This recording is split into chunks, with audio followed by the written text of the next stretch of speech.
Hello दोस्तों, स्वागत है आपका शॉर्ट एक्सप्लेनर चैनल में। आज हम एक्सप्लेन करने वाले हैं हिसाब बराबर मूवी को, जो 2024 में रिलीज हुई एक जबरदस्त क्राइम थ्रिलर मूवी है। हिसाब बराबर की कहानी एक साधारण रेलवे टिकट निरीक्षक की असाधारण लड़ाई को दर्शाती है।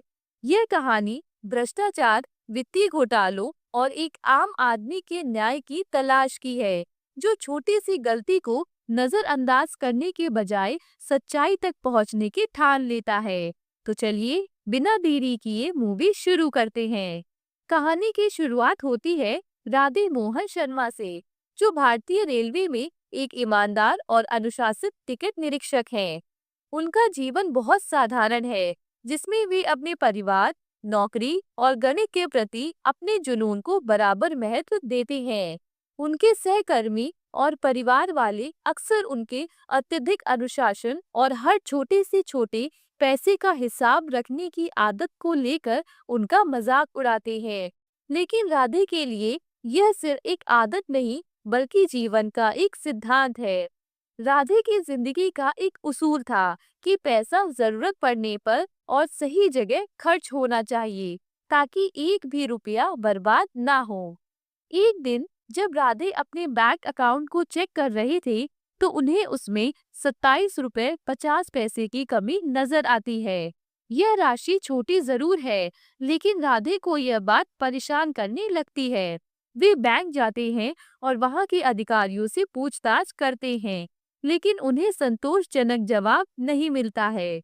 बैंक कर्मचारी इसे एक मामूली तकनीकी गड़बड़ी कहकर टाल देते हैं और उन्हें वापस भेज देते हैं।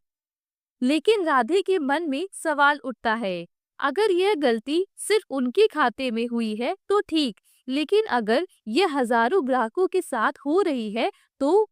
राधे इस गड़बड़ी की तह तक जाने का फैसला करते हैं। वे अपने दोस्तों और सहकर्मियों से भी पूछते हैं, जिनका खाता उसी बैंक में है। धीरे धीरे उन्हें एहसास होता है कि यह केवल उनके साथ ही नहीं, बल्कि कई अन्य ग्राहकों के साथ भी हो रहा है। यह देखकर राधे को शक होता है कि बैंक के अंदर ही कोई गड़बड़ी हो रही है। जांच के दौरान राधे बैंक के अन्य ग्राहकों से बात करते हैं और पाते हैं कि कुछ लोग अपने खातों में छोटे-मोटे बदलाव को नोटिस तक नहीं करते, जबकि कुछ ने शिकायत कर रखी थी, लेकिन उन पर ध्यान नहीं दिया गया। अब राधे को यकीन हो जाता है कि यह एक बड़ा घोटाला हो सकता है। बैंक अधिकारियों से कोई स्पष्ट उत्तर न मिलने के कारण राधे सीधे बैंक मैनेजर से मिलने जाते हैं, लेकिन वहां भी उन्हें टाल दिया जाता है। अब तक राधे समझ चुके होते हैं कि कुछ तो गड़बड़ जरूर है। वे बैंक के डिजिटल रिकॉर्ड और लेन देन की प्रक्रिया को समझने की कोशिश करते हैं और यह पाते हैं कि बैंक का सिस्टम ग्राहकों के खातों से मामूली रकम काट रहा है, जो छोटी होने के कारण किसी का ध्यान नहीं जाता। जांच के दौरान राधे को पता चलता है कि यह बैंक किसी और का नहीं, बल्कि एक प्रभावशाली और चालाक बैंकर मिक्की मेहता का है।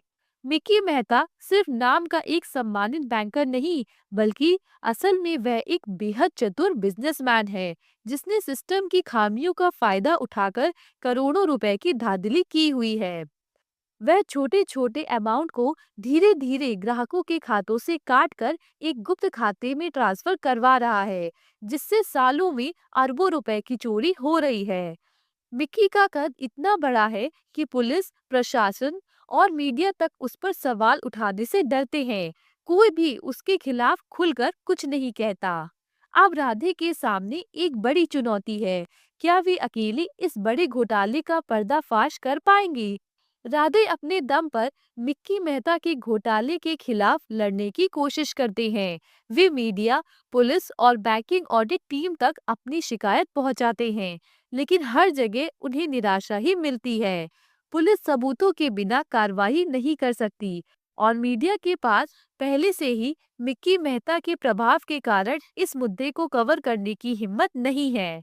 इस दौरान मिक्की को पता चल जाता है कि राधे उसकी पोल खोलने की कोशिश कर रहे हैं।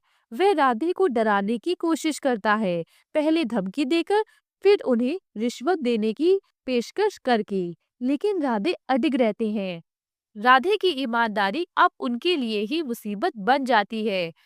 उन्हें नौकरी से निलंबित करने की धमकी दी जाती है। उनके घर पर अज्ञात लोगों द्वारा हमला किया जाता है और उनके बैंक अकाउंट तक को फ्रीज कर दिया जाता है ताकि वे कोई कानूनी लड़ाई न लड़ सकें।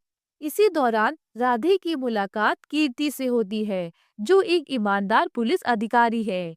कीर्ति को पहले इस मामले में ज्यादा दिलचस्पी हो रही थी, लेकिन जब राधे उन्हें सबूत दिखाते हैं तो वह भी इस लड़ाई में शामिल हो जाती हैं। कीर्ति और राधे मिलकर घोटाले के ठोस सबूत इकट्ठा करने की कोशिश करते हैं। वे बैंकिंग डेटा, ट्रांजैक्शन रिकॉर्ड और ग्राहकों की शिकायतों को इकट्ठा करते हैं और धीरे-धीरे पूरी साजिश की कड़ियां जोड़ते हैं।